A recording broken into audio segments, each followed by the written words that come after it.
Hey, it's you, man, from KC95 here. Good evening and welcome to Toasted Tavern. Your host, Scott Tobin, and the man called Wags are ready to bring you the night in sports. So pull up a stool, grab a drink, and let's get toasted.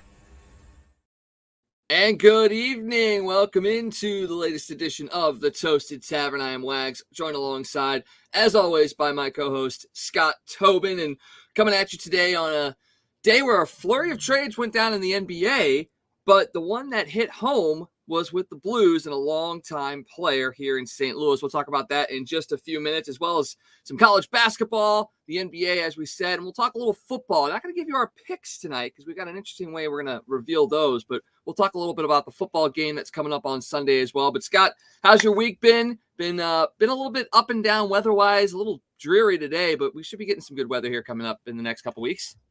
Yeah, it's going to warm up a little bit towards the end of the weekend. The wind today was the big thing, man. That wind was crazy today. You know, it was spitting a little bit of snow, and I think we're supposed to get maybe a few snow flurries tomorrow morning. Be kind of cold tomorrow and Saturday, and then start to warm up. So, you know, all in all, for Missouri in February, you can't really complain because we haven't had a lot of ice, we haven't had a lot of snow, and really our temperatures, other than a few days here and there, really haven't been that cold either, honestly. Oh, they really haven't. We've had some 60-degree weather. We've had some very nice days, and I'll be perfectly honest, I'm holding out hope that tomorrow is going to be at least somewhat decent as we get into the latter stages of the day, because I'm going to be calling a lacrosse game tomorrow night, and I'd much rather be a little bit warmer than, snowy and just kind of disgusting. Right now, it looks like it's going to be about a high of 43, but should be clear skies most of the day tomorrow. So let's continue to pray that it stays like that. Nico was part of the show, doesn't he? Oh yeah, he's running around. Yeah, hopefully it'll be good for you tomorrow. Lacrosse, is that your first attempt to call a lacrosse game? First attempt to call a lacrosse game. It's women's lacrosse. It's Lindenwood and Cal. So California is going to be here on a beautiful St. Louis day to play some women's lacrosse. Yeah, that'll be fun, man. I've tried to get into lacrosse a little bit the last couple of years. It's a fun game. You'll have a good time trying to call that. Big time growing sport, and it's very, very similar to hockey. And we all know we love hockey here in St. Louis. We're big Blues fans. I'm a season ticket holder, as we know. But today was the day that I don't know if people were dreading this day or if it was more of the expected kind of day. But with the way that the team has been trending this year, we knew some of these UFAs were going to be on the block. You've got the Barbashevs, the Acharis, the O'Reillys, and the Tarasenkos. Well, the first shoe essentially dropped today. The first day back in the office for Doug Armstrong after the All-Star break, and he deals Tarasenko to the Rangers, a team that, honestly, I think last year we talked a little bit about that being a good fit for him as well as the Blues having a good fit to have players come back. So Tarasenko goes to the Rangers, and not really the return I think you were expecting, because there were some rumors out there that you were going to get certain players from the Rangers, and the ones that came back, not who were you expecting? No, not at all. I mean, there's a familiar face that's coming back to St. Louis, which is kind of a shock to a lot of people, I think. But like you said, you didn't get the names that maybe you had heard, but all in all, I think they got a pretty good haul out of this, to be totally honest with you. When you can get a first-round pick and you can get a prospect and you bring back a former Blue in Sammy Blais, you actually get two picks, as you get the first round this year and the fourth round next year, plus the prospect plus Blais. So I think that's a pretty good haul, quite honestly, in my opinion anyway. And for a guy that has shoulder injuries and a shoulder injury history in a sense, and hasn't really kind of regained his form or his touch in the last couple of years since winning the Stanley Cup, I think that is a good haul that you can get. Sammy Blais is going to come back in and help potentially solidify that bottom six for the rest of this season. Not necessarily saying he's coming back. He's a UFA as well. So it's not like you're, losing anything by bringing him back in for the remainder of the season. You pick up a depth defenseman, somebody that will allow you to bring up guys from the minors. Tyler Tucker actually recalled from Springfield today after the deadline or after the deal was made as well. So that was more so of that depth defense move to allow you to bring up some of those younger guys. Scott Perunovich is on his way back from injury, as well as Marco Scandella. And then, it's those picks. Those are the two things that, you look at and you go, okay, the protected first round pick, it's going to be the later of the Rangers or Dallas Stars pick. So it's, the Rangers had 2 first-round picks, and it's just going to be the later of the two is what the Blues will get. So really, you're sitting here hoping that, maybe both those teams all just decide to tank all of a sudden, and you get a chance at getting a decent draft pick. I mean, looking at things right now, I don't think that's really going to be the case, as the Rangers sit in third place in the Metro, Dallas leading the Central with 70 points. I don't think you're going to see those teams fall off very, very much. And then that 4th-round pick in 2024, if the Rangers make the playoffs in 23, the 4th-round pick upgrades to a 3rd-round pick. So, I mean, you look at it and you go, I think that's a pretty good starting point for the Blues, because they are going to be making some more moves. So you get a point to figure out what a guy like Tarasenko is worth, and then you can start extrapolating out what some of these other players might be worth to other teams. Yeah, absolutely. The big thing right now is you just really want to try to stockpile as many picks or young prospects as you can to try to help speed along the process of you don't want to call it a total rebuild, a soft rebuild, or a reshuffling, or whatever term you want to use as you try to put this team back together. But you need to get as many pieces to help move that along as quickly as possible, whether it is picks that you go ahead and draft yourselves and, kind of bring those guys along in the system, or if it's, capital to use in a trade to acquire players that are already NHL ready that you can pull off something down the road.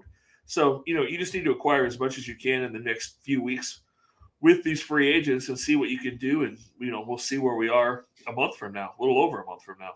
And it doesn't necessarily mean that you can't bring some of these guys you trade away back as well. Right. Since they are going to be unrestricted free agents, they're able to come back. But looking at, this team in the future, right now you've got 4 forwards signed through the 25-26 season. That's Braden Shen, Brandon Saad, Jordan Cairo, and Robert Thomas. Your UFAs right now include Barbashev, the just acquired Sammy Blais, Nola Chari, Josh Levo, and Tyler Pitlick. Restricted free agents are Logan Brown and Alexei Toropchenko.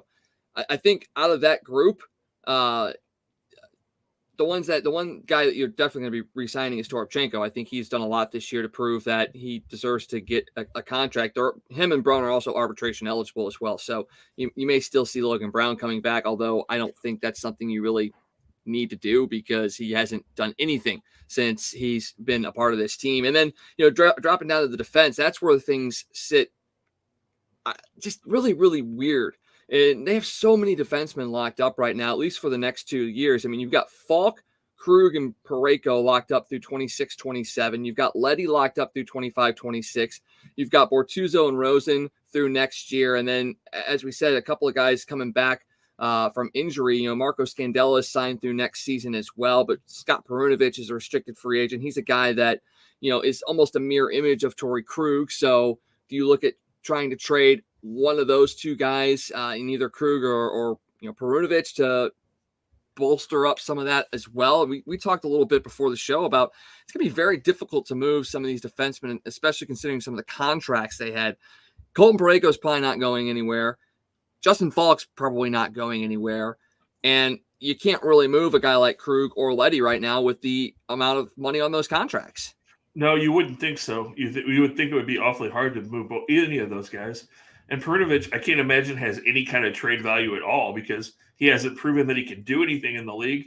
And even more alarming than that is he's proven that he can't stay healthy. I mean, the guy keeps being set up to have opportunities, and he keeps having major injuries and really hasn't shown anything in the NHL to this point. I mean, I know he was the Hobie Baker Award winner, and, everybody had such high hopes for him. But to this point, he's been pretty much a bust. So I can't imagine that he has any kind of trade value in the league right now either. You're running down that list and you're like, we've got so many defensemen signed for all these years. And you go, not one of those guys am I excited about. No, and they're all, outside of Parayko, who's 29, they're all over 30 as well. So, they're going to be in their mid-30s by the time these contracts expire. So you're going to have aging defensemen making up, 3/4 of your defensive pairings and being paid very, very high amounts of money. Now, that's just another reason why acquiring that first-round pick from the Rangers is important, because, we've seen Army do it before. The last time that he had 2 first-round picks was the year he acquired Braden Shen by trading one of those first-round picks. maybe he's got some more magic left in him that he can pair a first-round pick with one of those defensemen and maybe something else to acquire something big as far as a forward is concerned. I mean, obviously that's very forward thinking. It's probably not a deadline type of deal. You're talking maybe along the lines of a draft day deal when you know where these picks sit. But he's had magic before. He might be able to do it again. And as we said earlier, you've still got a handful of players that you're able to probably deal, which means you can collect even more potential draft picks or trade capital before the deadline even hits. No, absolutely. I mean, there's a lot of different ways they can go with this. But like you said, probably the only way you're going to be able to move any of those guys is if you do, attach either a high valued prospect or one of those draft picks to move them. And then have you really done anything to improve your team if you're just turning around and it's a constant churn? Hey, we're bringing in draft picks. Hey, we're bringing in prospects. But then to get rid of these guys that aren't any good, we have to move those guys right back out again. So, you're just in a constant state of flux. I was thinking about this today, and I was going to talk to you about it. I'm like, we talk about, it seems like this team is in this same position over and over and over, year in, year out, year in, year out. We're talking about the same thing, same problems. The defense isn't good, or the goalie isn't good, or nobody seems to be on the same page. When you really think about it, 2019, there was a 3-month period there, right after the trade deadline through the playoffs, 4 months, I guess, where that team came together and played well. Other than that, that was the outlier, because other than that, before the trade deadline in 2019, we were talking about these exact same things. We thought this team was trash, basically. They were going to tear it down. Somehow they just hit a spark for those 4 months. But other than that, we've been talking about the exact same thing with this team for like the last 15 years. Oh, yeah, it's no question. I mean, it seems to be a cultural thing where they just can't seem to put it all together. Now, don't get me wrong. There have been seasons or pockets of time where they've been one of the best teams that you've ever seen out on the ice. I mean, even, in the stretch of 2017 to now, there have been a handful of times where you go, man, this team could beat anybody. They are one of the best teams out there. They're playing the game the right way. They're playing a game that will win against anybody, but it's never been something that's super consistent. Now, don't get me wrong.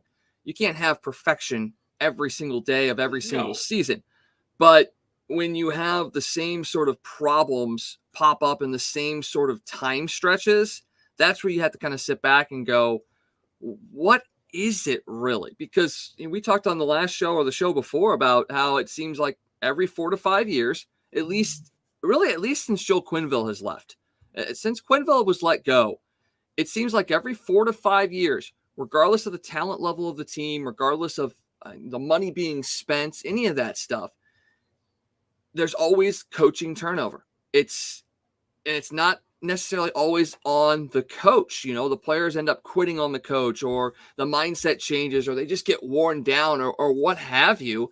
And then a coach gets canned. They bring in another guy. They get hot for a year and a half, and then you're right back in the same boat. And before you know it, you're doing this whole thing all over again. And not saying that Craig Berube's going to get fired after this season, but again, if this team goes into some sort of, massive rebuild and he doesn't get a very long leash, you could see him gone in the first month or so of the season next year.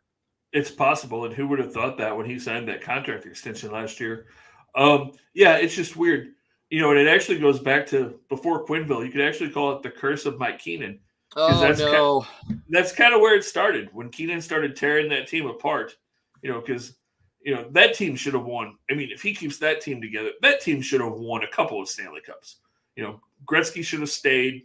You could have kept Curtis Jones. I mean, there are so many things that you look at those few years, and that's kind of where it all started.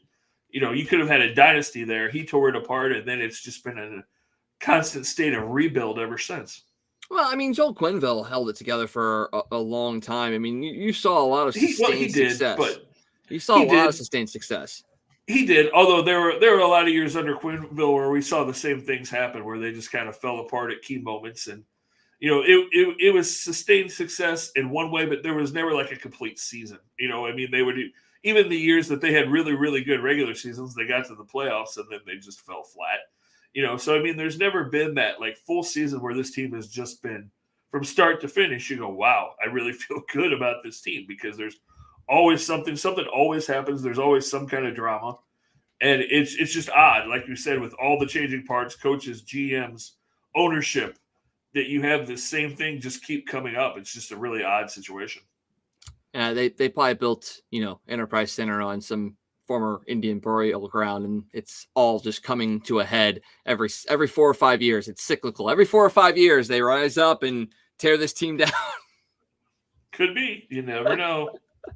So we kind of got away from, the main piece of what we were talking about, which is Vladimir Tarasenko being moved to the Rangers. And you look at it and you go, man, this guy has been with this team since 2010. He was the 16th overall pick that year. You good? Yeah. Okay. He's one of the top scorers on this Blues team. 262 goals, 291 assists in his 11 years with St. Louis.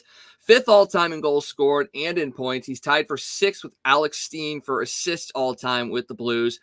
A guy that dealt with injuries over the course of the last few years, and really somebody compared him to, oh my gosh, I completely lost who they compared him to, but somebody that was very potentially successful here in St. Louis, but dealt with a lot of injuries and Scott Rowland. They likened him to Scott Rowland in a sense, where stellar career, could be a Hall of Famer, but his career was derailed by injuries, only got the one championship. And you look at it and you go, yeah, he was good here, but was he really great?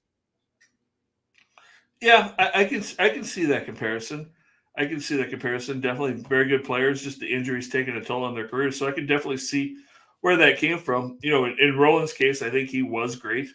And it's just something, it's kind of in the eye of the beholder, because both have really good careers. Just the injury bug kind of biting them has put a little bit of a damper on that. And I came up with one question when I was kind of going through all of this, because, Tarasenko was here through a couple of captain changes, a couple of ownership changes, some coaching changes as well, and really a little bit of league changing as well. We saw a lot of players that, kind of became faces of teams, become faces of the league in a sense. And it always seemed like he was always pushing to be one of those guys, one of the faces of the NHL, or a face of the St. Louis Blues. But I kind of look at it and I go, was he ever truly the face of the franchise? He was here for 11 seasons. He put up a lot of great memories. But when you look at it as a whole, was he ever really a face of this franchise? Because you had David Backes, you had Alex Pietrangelo, you had Alex Steen. I mean, there are a bunch of guys that could have fit that mold. Was Tarasenko ever one of those? Yeah, I think he was for a couple years stretch there. We got to remember too. He was on the cover of the NHL video game. What that was 17? He was on the cover of that game. So, yeah. He was one of the faces of the league there for a while. And while they had, like you said, you had the Steens and you had the Backuses, he was that guy that was the electric scorer that, every time that he had the puck on his stick, you felt like he was going to score or do something for that 3 or 4 year stretch where he was healthy. And so, yeah, I think he was the face of the franchise.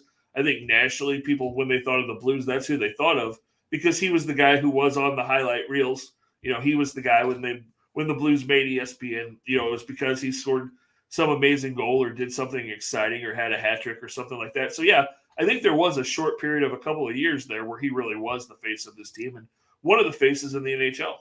And he was also one of the only guys that could score on this team for a decent stretch as well. He was, absolutely. But, yes, they got Sammy Blais back, but he was one of the last players from that 2010 team that is an unrestricted free agent. O'Reilly's kind of the last unrestricted free. Well, no, Barbashev too. Barbashev and O'Reilly, kind of the last two guys, unrestricted free agents that were part of that 2019 team. Obviously Bennington's still here as well. We talk a little bit about rebuild. We talk about retooling.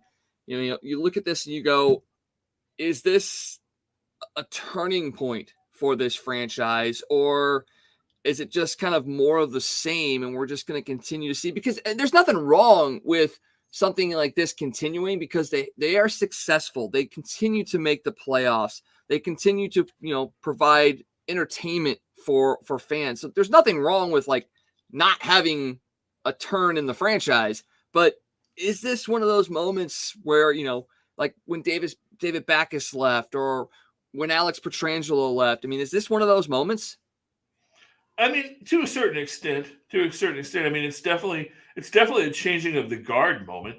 It's definitely kind of changing from the team that won the cup to a new chapter in the Blues, officially kind of turning the page on that team that won the cup and going, okay, now we're moving into this new chapter of Blues hockey. And I think that's going to be really interesting to see what happens, the next few months as we go into the trade deadline, of course, the next few weeks, and then the offseason, and see what direction this team really heads as we head into next year. Is it just kind of a soft reboot, or are we really going to tear this thing down in the next few months and see a total rebuild and try to come back, just try to say, okay, we got to tear this thing down, fix our defense, do everything we can, and, just accept the fact we're not going to be very good for 2 or 3 years, and then try to bounce back and have another championship window at the end of that 2 or 3 years as you kind of really try to rebuild everything. Well, we talked last week about this, if this team does go into like a full rebuild, do you try and move Jordan Binnington and, elevate Joel Hofer into that role of starting goaltender? We looked at it and we kind of said, yeah, maybe that's something you do, give him an opportunity to go win in another, franchise. But I've kind of been stewing over it the last couple of days, really, and thinking about it and going, I don't know if I would actually do that now, because you've got a guy in Joel Hofer who has very, very limited NHL experience. And what's the one thing about this team that we continuously talk about? Just how poor the defense is. And do you really want to bring up a guy and say, hey, look, we're going to give you the same defense Jordan Binnington has, and, he did pretty good keeping us in games. Well, hey, Brooke, now you got to do the same thing. If you're wanting to build a guy's confidence up, if you're wanting to build up a guy to be a star NHL goaltender, I don't know if you really want to do that. So, I mean, I'm not necessarily going to sit there and say I've flipped my position, because I still think if this team does go through a full rebuild, Jordan Binnington might net you some pretty good things. But if it's more of a soft one, no, I'm not putting Joel Hofer through that, because it took us how long to find a goaltender that is somewhat consistent? Could you imagine if you have a young goaltender that has some potential and you break him? I mean, it's the Blues' MO, is you break good young goaltenders. Yeah, I can see your argument. I still think I would do it. I would do it. If I'm going to tear it down, I'm going to go ahead and move Binnington, and then I go out and get another veteran, a Thomas Greiss type guy that's going to cost you pretty much nothing, that you can put out there and kind of be that leader, that can kind of help the rookie through things, kind of talk him through things, kind of be that coach to him as much as anything else as he tries to fight his way through there. And then you just tell him, hey, you're going to take your lumps. Our defense isn't very good. We're rebuilding, but you have that veteran guy there to try to work him through it and try to help him deal with it. And you just build, because, as we've talked about so often, young teams have to know how to lose before they can know how to win. And so maybe if you have that veteran guy that's there that can help him walk through it, you get him through those really rough years. When you are good, he's gone through the bad times and he's battle tested that way. He's prepared to help you win, because he knows what it feels like to have those rough times going into it. Well, I would sit there and say, I just thought of a goaltender that, if you could bring him back in to mentor him, but he's under contract the next 2 years, so you definitely have to make a trade. It'd be crazy if they brought Jake Allen back. Oh, Jake Allen! How many Blues fans would be upset if Jake Allen came back? I know a couple. If you move Binnington and bring Jake back, that would be interesting to see how Blues fans would react. I mean, at that point, you just do need some sort of content, something to get the fans riled up and passionate about the team. So why not, right? Oh yeah, I mean, fans are going to be riled up no matter what you do at this point. They're not going to be happy if you don't go all out and try to rebuild. They're not going to be happy if you lose. They're not going to be happy. They're not going to be happy for the next little while, no matter what this team does. I don't think. No, because they're going to get like the 8th or 9th overall pick in the draft, so they're not getting Connor Bedard. The Rangers and Stars will meet in the Stanley Cup Finals, which means that first-round pick is going to be one of the last 2 of the round. Everything that's going to go against the Blues will probably go against the Blues, and fans will be like, "Yep, that's exactly how it's supposed to work." And because we're the franchise that we are, that's just how it's going to fall. Yep, and then we'll hear the Doug Armstrong Mo comparisons, and everybody will be wanting to run Doug Armstrong out of town, and he doesn't know what he's doing, and he only won 1 championship, and blah blah blah blah blah. And yeah, the love for Doug Armstrong may be slowly starting to fade with a lot of Blues fans.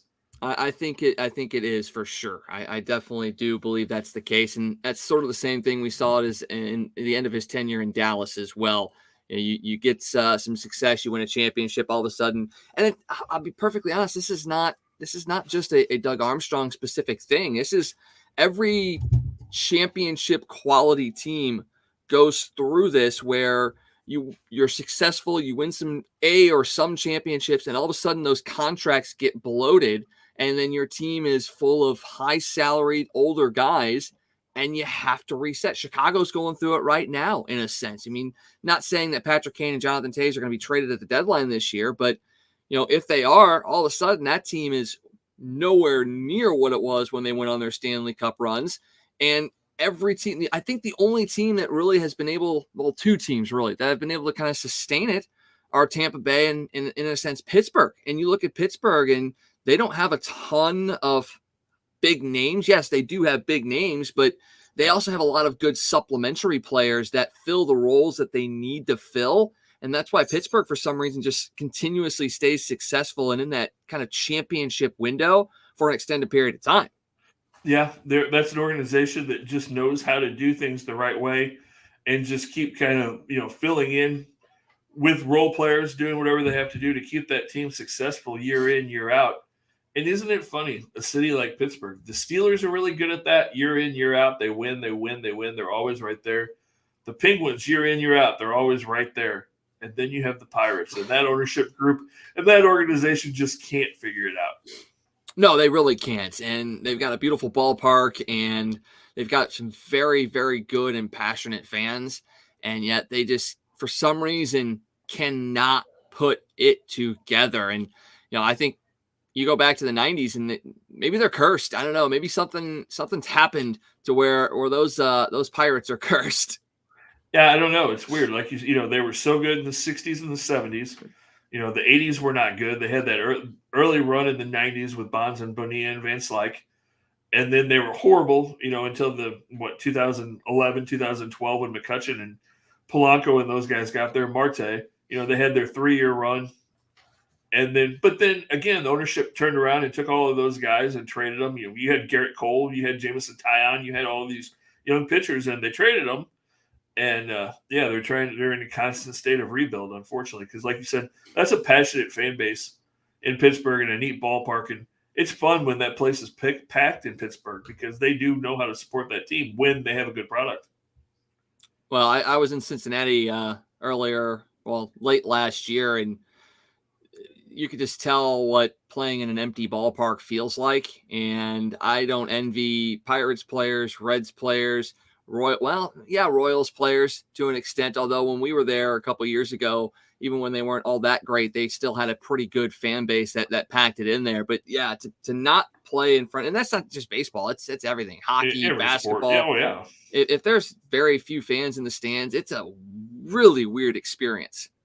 Yeah, you don't have that fan base, that passion, that momentum to build off of as a player. It's like you're playing in an empty building, and that's hard to get up for that when one day you're playing at 40,000 on the road, and then you go home and you got 4,000 people there.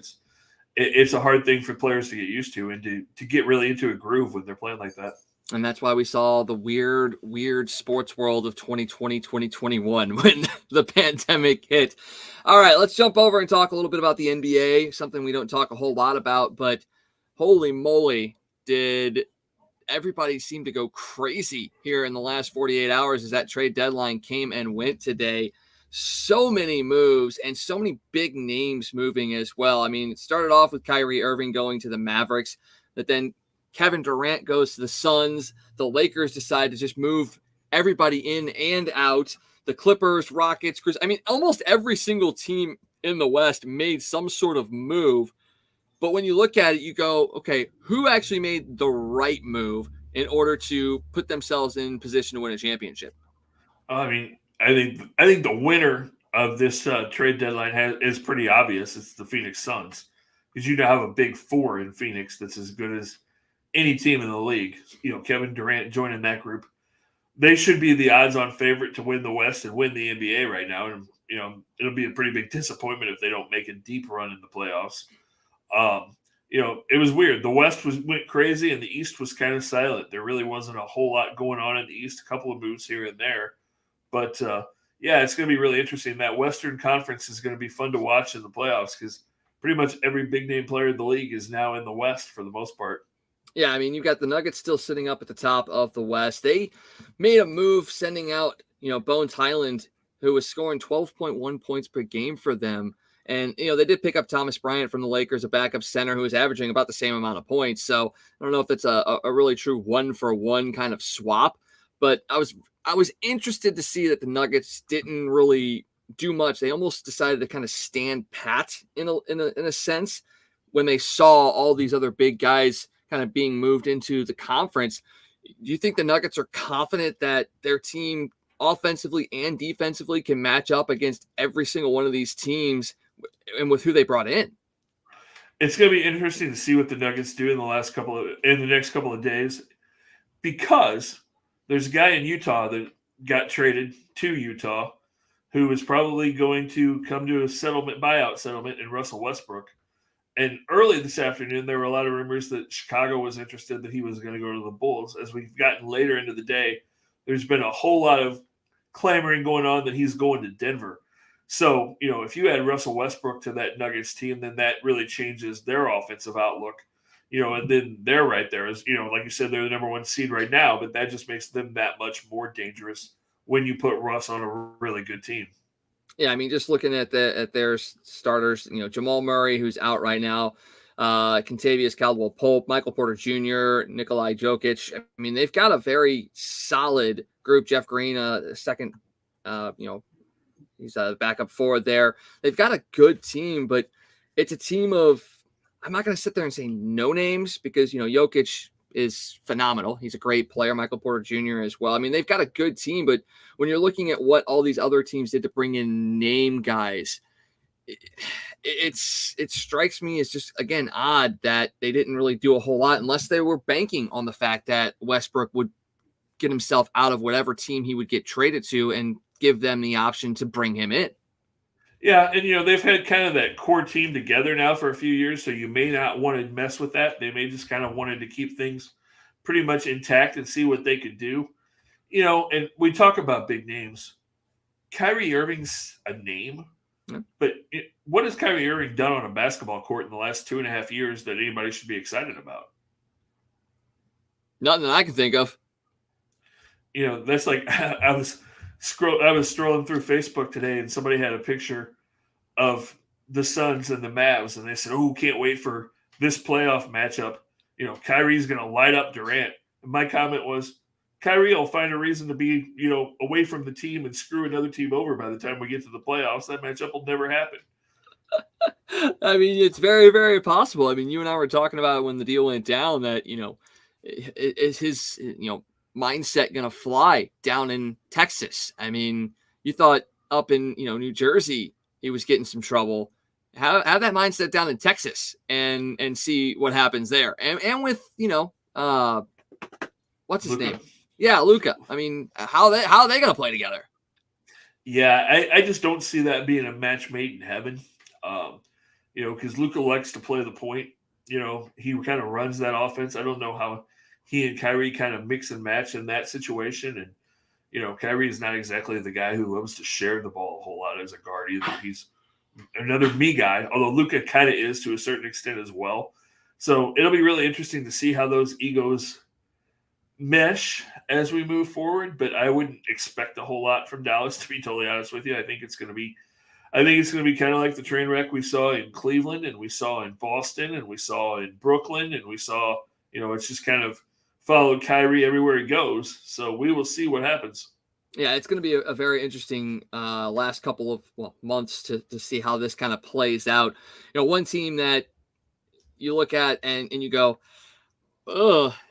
maybe they should have done something a little bit more because they've been struggling as of late. And that's, our team in the Memphis Grizzlies, 2-8 in their last 10 games. Somebody made the comment on one of the fan pages that, they're like, this team has gone downhill ever since Ya said, I'm fine in the West. Yeah. You had that happen, and then you had the whole Shannon Sharp thing happen, and they just have not been able to play good basketball since then. That's a talented team. I think they'll figure it out at some point, but they've got to get it going here pretty quickly. Yeah, they certainly do. And you also see the Warriors sitting down there in ninth with a one game over 500 record. You said it after these moves went down. You go, yeah, watch, all these moves are going to get made, and Golden State's still going to win the championship.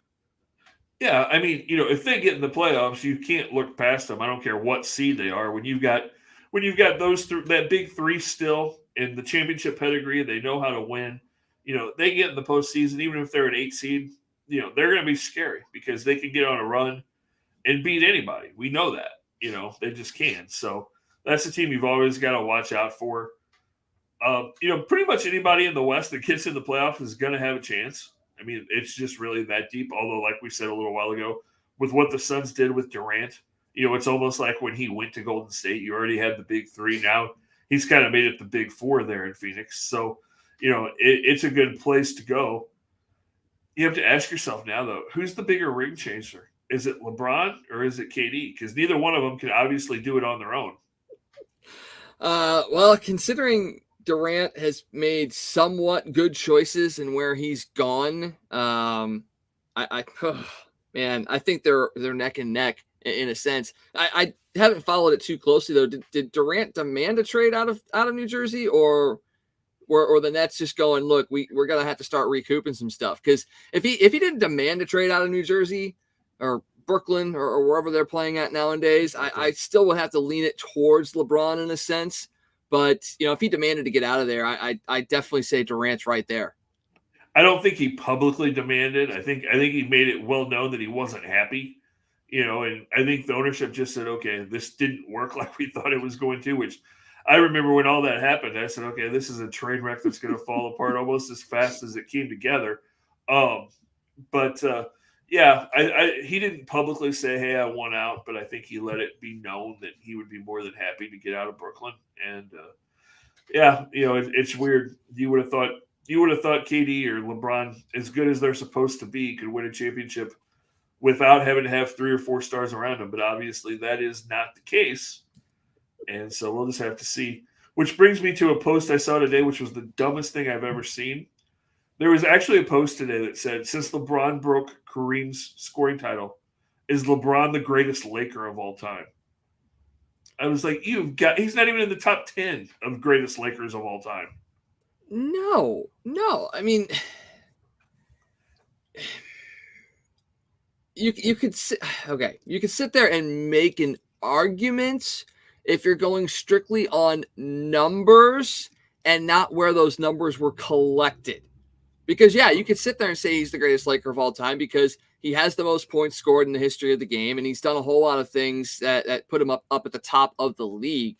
But a majority of that stuff wasn't done in a Lakers uniform. When I sit there and think of best of a team, I think of a guy that was at his best and set records on that team versus the records that were set while he was with a team. Like Albert, he not one of the greatest Dodgers of all time, even though he hit, multiple career trajectory home runs in that time frame with the Dodgers and with the Angels. I don't think he's one of the greatest Angels of all time as well, but he's definitely one of the greatest Cardinals of all time because of what he did here. I think LeBron's probably the best Cavalier player in Cleveland history, or one of the top Cavs players. I think he could arguably be one of the better Miami Heat players in their history. Maybe not the best, but one of the best. But I think you're right. I don't think he's anywhere in the top 10 of best Lakers based on what he's done in a Lakers uniform. No, I mean, just think about it. You're talking about, is he better than Jerry West? Is he better than Bill Walton? Is he better than Kareem? Is he better than Magic? Is he better than Worthy? Was he better than AC Green? Was he better than Kobe? Was he? I mean, you can just I Shaq. just named Shaq. I just named 10 people right there, and he's not better as a Laker. He's not better than any of those guys. No, not at all. But like I said, if you're talking about all encompassing, if you're just looking at the numbers and saying, okay, he's the best scorer in NBA history, he's done this and this and this and this. Yes, he is the best Laker in that sense because he leads all these categories. I get that. But you could also say he's the best Bull because he's better than any of the Bulls players because right. He's the leading scorer. Yeah, I mean, the only thing he actually has done as a Laker is won a championship in a COVID year in a bubble when he wouldn't even stay he had to stay in his own resort little hotel and wouldn't even stay with the team. I mean, that's all you need to know. That's all you need to know right there. I mean, once again, for those of you that have listened to the show for a long time, I'm not a LeBron person hater. I am a LeBron basketball hater. There are things that he does in his personal life that are something should be celebrated and say, yeah, that's great. You're doing what you're supposed to do with the platform that you have and the money that you have. I love those kinds of things. But strictly as a professional athlete and a basketball player, not a fan. No, not at all. Not at all. Just his whole demeanor on the court drives me crazy, and the flopping and the whining, and all you had to do was watch the ridiculous show he put on after that foul in the Celtics game, and I don't know how anybody could like him watching that. It's like, dude, you want to call yourself the greatest player ever, and then that you're a role model and all these things, and you're going to let kids see you act like that? You acted. I mean, it was absolutely ridiculous, and he does it all the time, and he's done it his whole career. But I could go on forever about how much I dislike the guy, but we'll end it here quickly. Yeah, and you may not have to talk about him in the playoffs either, because right now the Lakers sit 2 games out of that 10th spot. So, it's possible that you may not have to talk about LeBron in the playoffs this year, which in my mind would be a very, very, very good thing. All right, let's keep it on the subject of basketball. Let's flip over to the college game, though. We got to look at teams as they get near these conference tournaments and the NCAA tournament. Locally here, Mizzou, Illinois, and SLU, all teams that are kind of middling at the moment in a sense. I mean, Mizzou is a little bit more solid in a sense. They have 2 losses in their last 5 games, and that one against Mississippi State was one that most people would rather just forget even happened. But able to bounce back against South Carolina, 4 players in double figures, but they got a big one on Saturday, a massive one at Tennessee. And right now, this Mizzou team is projected as an 8 seed in the latest bracketology, and they're kind of a bit on the decline in that aspect as well. Can this team go in there into Tennessee and beat a Volunteers team that's as good as it is this year? Or is it one of those moments where you go, okay, you guys got to keep it close and make yourself, look good against a top team? I mean, it's going to be tough. Tennessee lost their last game, which is going to make them even more fired up to come into this one. Mizzou's not played particularly well on the road, which, it's tough to play on the road in the SEC. We've seen that, all teams struggle on the road in the SEC. The conference is just tough. Can they win? Absolutely. If they shoot like they're capable, they can beat anybody any night. We've talked about that all year. But is it going to be an easy thing? And do I expect them to win at Tennessee? No, I don't. I expect Tennessee to win this one. But, I think Mizzou could keep it close. And if they have a hot night, you just never know. This is going to be a big stretch because then they have Auburn and Texas A&M after that. So that's 3 big games. They need to win. You got to win at least one of the 3. It'd be nice if you could take 2. I mean, it's not going to be easy, but if you could do that, then you really, if you could take 2 out of those 3, I think you would probably move up. I think you'd probably see them being looked at as more like a 5 or a 6 seed. If they win one of the 3 and they stay close, then I think they're probably, an 8, somewhere between an 8 and a 10 seed right now. And we've still got a long way to go with the rest of the regular season and then the SEC tournament to see where that plays out. But I think they've got a strong foothold as far as getting in the tournament. Yeah, I think so as well. I mean, they've got a very good resume. They've got a bunch of top 25 wins this year. I mean, they've beaten Illinois and Kentucky. Both teams are ranked. Arkansas was ranked. Ohio State was ranked, or Iowa State was ranked as well. And who knows? Maybe you get a team like maybe an Auburn gets in as a ranked team by the time they play on on Valentine's Day, or maybe even a Texas A&M team gets ranked by the time they play them late next week as well. So if you have the ability to knock off another ranked team before the end of this season, that gives you another, notch in the belt when it comes to Selection Sunday. And then you've got an SEC tournament that, you look at it and you go, okay, Mizzou middle of the pack right now, but any team can beat any team on any given night. And outside of Alabama, you look at that SEC and you go, yeah, I mean, everybody kind of matches up in one way or another against each other, and you could go on a bit of a deep run in this tournament. Well, and we got to remember, too, that Alabama game, Mizzou went into that game without Kobe Brown, too. Yep. So that, you have a healthy Kobe Brown, that could be a totally different ball game as well. So, yeah, I think they can beat anybody on any given night. They just have to shoot well. The three-point shot is definitely the key to their game. And, we know they don't play great defense, so they've got to be able to shoot well from the free throw line as well, which they normally do. And if they can do those two things, then they can be hell for anybody that they play.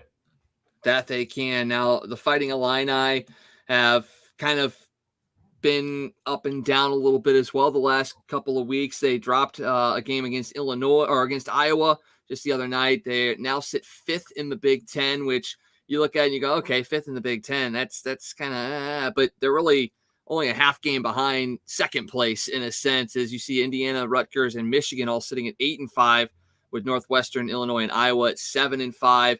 Maryland and Michigan State at 7-6. I mean, it is a very, very bunched Big Ten, and they've got a huge game coming up on Saturday against Rutgers. The game against Minnesota actually postponed due to COVID issues.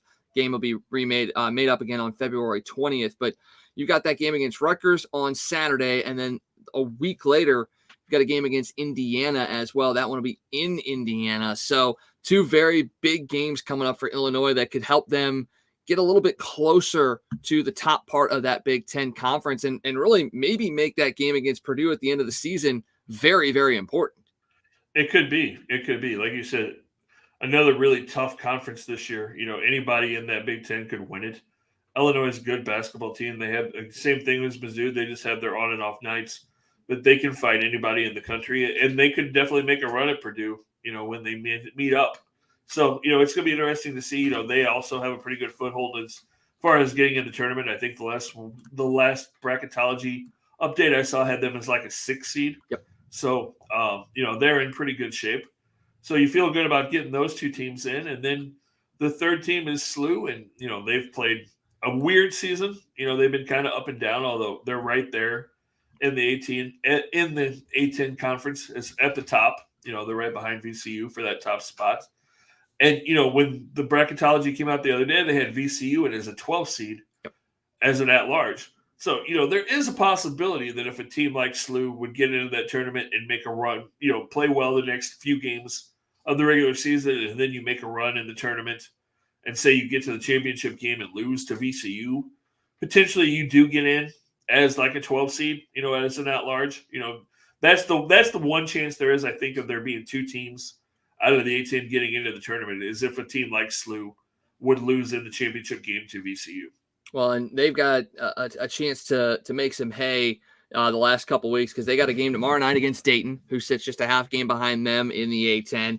And then they still get to go to VCU and then host Dayton again. So an opportunity with 3 games against, the 1 and 3 seeds essentially in this conference.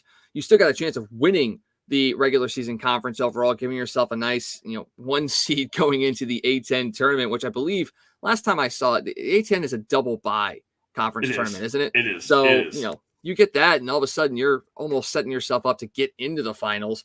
So they've got that. So that game against Dayton's tomorrow night. Then, Davidson, Duquesne, Richmond, and Loyola Chicago, 4 games in between, the Dayton and then the double dip against VCU and Dayton again. And you look at it and you go, Duquesne 6-5, Davidson 4-7, Richmond 5-7, Loyola Chicago 2-9. Those are all 4 games you have to win. Like, you have to win. You cannot give yourself any margin of error whatsoever when it comes to the 3 games that you're going to be playing that could determine your seeding. So you look at it and you go, okay, they've got a chance. They've got a real chance of winning the A10 regular season and going on a deep, deep run in the A10 tournament and possibly winning that one and just making it all for naught and get the automatic qualifier.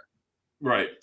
And, and they're another team, that when they play their game, when they play well, they can hang with anybody. We've seen it. They almost beat Auburn early in the year, should have beat Auburn early in the year. They can play with the best teams in the country when they're playing their game. They just have to hit their free throws, which has been the Achilles heel for them for the last 2 or 3 years. And we've seen it. They've just played a weird season this year. Yep. A lot of the games that they've lost, they had big leads late in the game, and they just fell apart in the last 3 or 4 minutes of the game. So, they've got to be able to play a full 40 minutes. And, if they do that and play their game, they can be right there with anybody, and they could make a run. It's not out of the realm of possibility. You can see one possibility where they don't make the tournament, and you can see another possibility where they're a Sweet 16 team. That's kind of the way that things could swing either way for this team. Well, and when you've got Yuri Collins, who is kind of dishing the ball all over the place, it makes things a lot easier.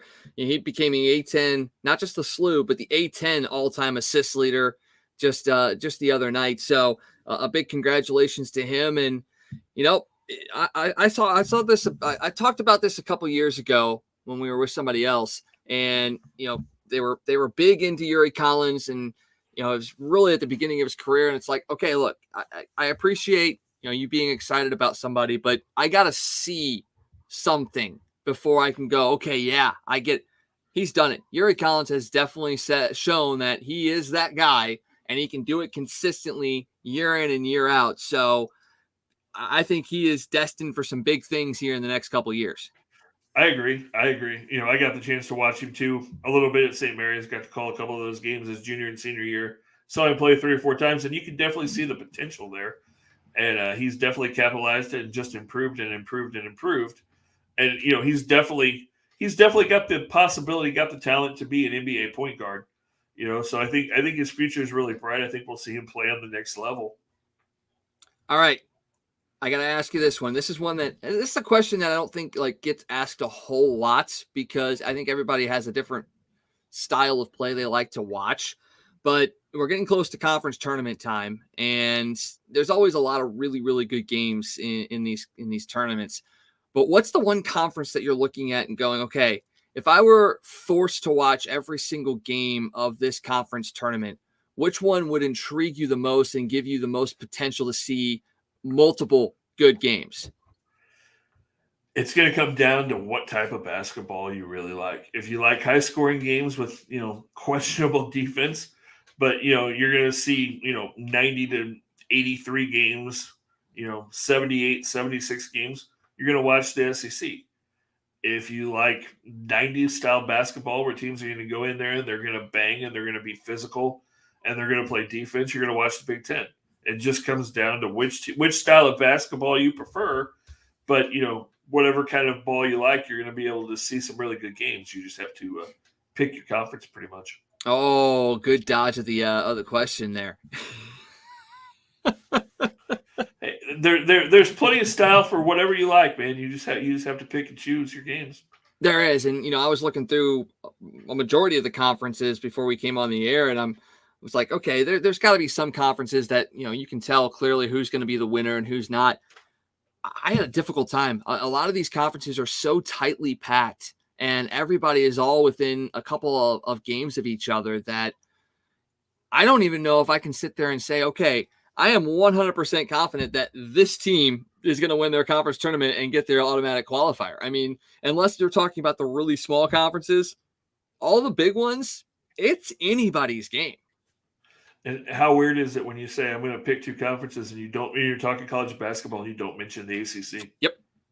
Yeah, I was going to say the Blue Bloods of Duke and North Carolina are way down there. The fact that they aren't the top basketball conference anymore is, I'm not going to say shameful, but it is incredible how that tide has changed.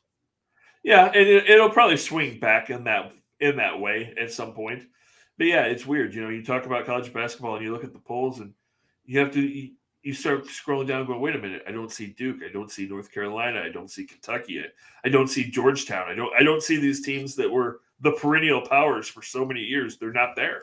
Yeah, I mean, Big East was one. I mean, it's not really a thing anymore, but you don't have those schools in there as well. It's incredible to see the parity that has kind of come about, and it's a good thing too, though, because then you don't have the same teams every single year in a sense, and anybody can win. So it is good to see. But I mean, I'm a North Carolina fan. I really want to see them get in and go on a run because they're my team. They're my team. I gotta see it. They'll make a run at some point. They're the Tar Heels. They'll come out of nowhere. How many times have we seen that happen where it's like, oh, Carolina's a 9 seed. They're going to have a rough year. And it's like, wait a minute, they're in the Final Four? How did that happen? Because they're North Carolina. That's how. All right. Let's jump over and talk a little bit about the big game coming up on Sunday. As I said before, we're not going to give our picks on the show tonight. We're going to wait and let them be revealed. Gateway City Sports, who we're partnering with going forward, is going to unveil those picks after our show. So you can head over to the Gateway City Sports media pages. We'll share it as well so that, you can see what our picks are. But we're going to unveil those after the show. But let's talk a little bit about some of the stuff that goes around the Super Bowl. I mean, the things that people get together for, the food and the commercials, because those things only enhance what's going to be an absolutely phenomenal game. I think the game's going to be really, really good. It's either going to be a 6-3 game or it's going to be like a 27-24 game. It's funny. I'm shocked how many people nationally think Philadelphia is going to blow this thing out. I don't see it. But there are a lot of people that don't think that Kansas City is going to be able to hang with them, that Philadelphia is going to make it ugly early. But I agree with you. I think it's going to be a good game. I'm not sure exactly how it's going to flow, but I think it is going to be a really good game. I hope the commercials are good. The last couple of years, the commercials have not been up to par, I don't think, as far as Super Bowl commercials go. And then I'm a little concerned about the halftime show. As much as I don't mind watching Rihanna anytime, her performances are not always the best. So we will see how that goes. And, really the Super Bowl, do we really need bands like the Black Eyed Peas and Rihanna playing at the Super Bowl? I mean, I know women watch the game, and I'm not trying to be a male, but, you think, and, they've been begging for this for years. Metallica would be just the most unbelievable halftime show ever to get people fired up. Anybody that knows anything about football players and football teams and pregame stuff, Master of Puppets or, For Whom the Bell Tolls plays in just about every warm-up, every locker room before a game just to get guys fired up. And that would be amazing at a halftime show. I hope Rihanna does really well. I'm just, that would not have been my choice as a halftime performer. Yeah, if you could get Metallica to play the Super Bowl, I think that would take you back to the 90s when those halftime performances were awesome. I mean, yeah, maybe they're a little cheesy now that you look back at them, but they were awesome at the time. I absolutely loved a bunch of those. So yeah, I'm excited to see how that plays out. I'm just like you. I'm really hoping that the commercials are going to be good this year as well. And one of the things I was kind of wanting to go off of is off those commercials, your all-time favorite Super Bowl commercial, because I was sitting there going, okay, I've got one or two that I'm like, yeah, I really, really like those. And then I started looking at lists and I was like, wait a second, I like that one too, and that one too, and that one too, and that one too. Like, I've got a handful of them that I'm just like, okay, they're iconic or they're funny or they're just timely. I've got one, two, three, four, five, six, seven different commercials that are up there for like some of the tops that I've ever seen. Yeah, I mean, without really sitting down and looking at lists, it's like, okay, what pops to the top of my head? Budweiser used to have really good ones, the What's Up in the 90s. The Frogs were always really good. Those the Frogs, two of them. Yep. And then one of my favorites that's not very old is the Eli OBJ doing the reenacting the Time of My Life dance from Dirty Dancing. That was a classic in the last few years. But yeah, the frogs and the What's Up were probably two that really stand out from, and those go back to the 90s. Oh yeah. I mean, those were the first two that popped into my head were the Budweiser Frogs, Budweiser, and What's Up. I was looking at some of the other ones I had on there as I was looking through the E-Trade Baby. I think that one was pretty funny. Yeah. I really like the E-Trade Baby. McDonald's, Larry and MJ. Oh yeah, I mean that Classics. Was absolutely classic. A couple of the newer ones, Snickers with Betty White. That was a fun one. I know it was a little weird, but I really like the Rocket Mortgage commercial with Jason Momoa when he took off his muscles and he took off his hair and was bald. I thought that was pretty freaking hilarious. Not only because it was a funny commercial, but the fact that he played into it and was just like, hey, yeah, this is for real me, that kind of thing. Right. But the one that just, and this is more so just because I'm a guy, and it is because I'm a guy, the Pepsi commercial with Cindy Crawford. Oh, yeah. I mean, like, how can you not think of a commercial and not think of that one with Cindy and just go, yeah, that was a good commercial to see as a young adolescent growing up. Yeah, well, they're adolescents right now going, who's Cindy Crawford? God, look her up because she still looks good. And have you seen her daughter? Spitting image. Looks just like her. Yeah, exactly like her. It's crazy. It is unbelievable how much she looks the same. But yeah, I mean, those are some of the good ones. I mean, there's definitely a lot more. But those definitely the ones that stuck out and made me laugh, I think, when I saw those. And I absolutely hope we get some good ones this year as well. Now you got to flip over to the food. Okay. The Super Bowl is like the winter Thanksgiving in a sense of the year because you get so much great food. It's in my mind, it's a grazing kind of thing. You know, you want to have the finger foods. You want to have stuff that you can kind of just pile on a plate and eat and then go back and get some more later. There's a lot of different food items that go around football and around the Super Bowl in itself. But I was wondering what you generally gravitate to as far as what is on your game day platter for the Super Bowl. Wings, of course. You can't go wrong with the classic buffalo wing. Usually, parties that I'm at, there's usually wings. There's usually potato skins. There's the nacho stuff going around.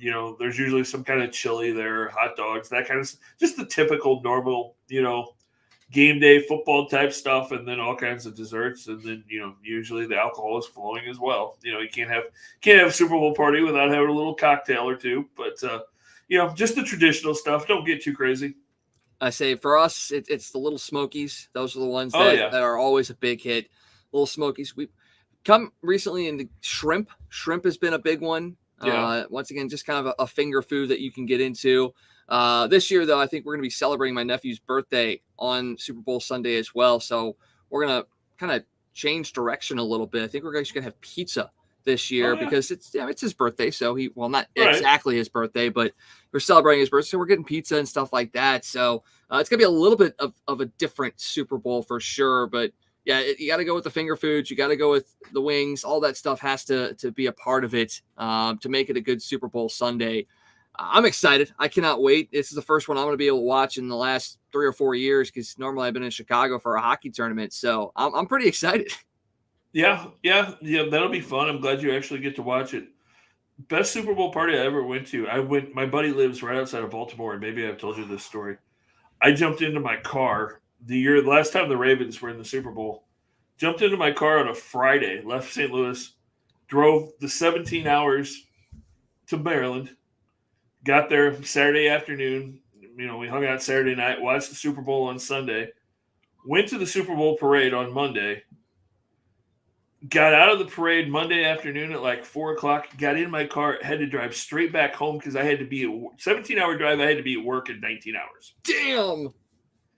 Drove all the way home. Like I drove through, and like I said, I left it dark.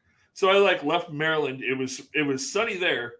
I got to Pennsylvania. It was raining. Got into the mountains. It was snowing. I was driving through Ohio in the middle of the night with my windows rolled down to stay awake, cold air and snow blowing in my window, trying to stay awake as I drove home. But I made it. But that was a fun Super Bowl, but a crazy couple days. Yeah, I can imagine. But that's definitely a memory that's going to stick with you for a very, very long time. Yeah, it was fun. Oh, yeah. I don't think I've ever really had a true Super Bowl party experience. I mean, generally it's been, we've been hanging out. We would hang out with my brother and his wife and the kids over at their house. The one time I went to a quote unquote Super Bowl party was the year the Rams played the Patriots. And it was when I was in high school, hung out with some friends from high school at one of their houses, and we watched the game and all left in disappointment. Yeah, I was actually working at a restaurant that night and was pacing, was at the bar just pacing back and forth watching the end of that game. I was managing. Yeah, we were. Yeah, that was a frustrating night for sure. Well, that was the last up until 2019 against the Stanley Cup Finals. That was the last local championship that I actually got to watch, because 06 and 2011 with the Cardinals, I did not get a chance to watch the clinching games for either of those series because I was working. Really? Yeah. So I'll say this. I'm thankful for the Blues because they erased that painful memory of my last attempt at watching a local championship. That's cool. At least you got to see that. I remember being at the Super Bowl parade when the Rams won in '99, and that was they did it the next day, and it was cold, and their flight was delayed, and there was snow on the ground, and there were a couple 100,000 people in downtown St. Louis freezing their butts off, and it was almost dark by the time they actually got into town, but it was cool, to see those guys celebrating with the city. And it's a shame we didn't get to have a few more of those celebrations, because that team definitely should have had at least one more championship, if not two. But, some bad football memories in St. Louis, but also some really good ones as well. Oh, yeah. Very, very true. Very true. All right. Well, let's go ahead and wrap things up. I know you want to talk one thing about your work with Real Men Wear Pink. They've got an event coming up tomorrow, actually. They do. And I've got a link on my page. I'm going to put the link with the QR code on our page here tonight, but there is a game with the Ambush tomorrow night. It's a joint venture with the American Cancer Society and the Real Men Wear Pink campaign. If you scan that QR code, it's a $25 ticket.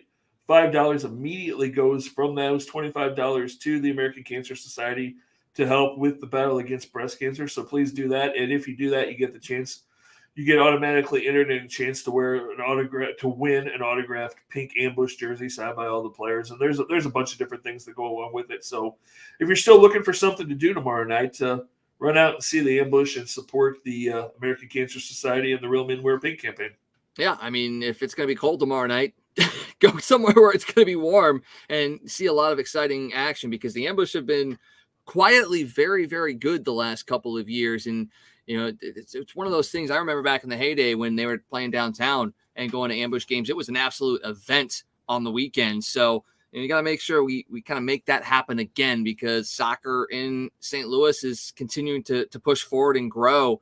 And there's going to be a lot of great soccer action across the area over the next couple of years. So make sure you go out and support. And once again, for tomorrow night, it's helping a good cause. I mean, who hasn't been touched by cancer at some point in their life? And we got to do what we can to, find a cure.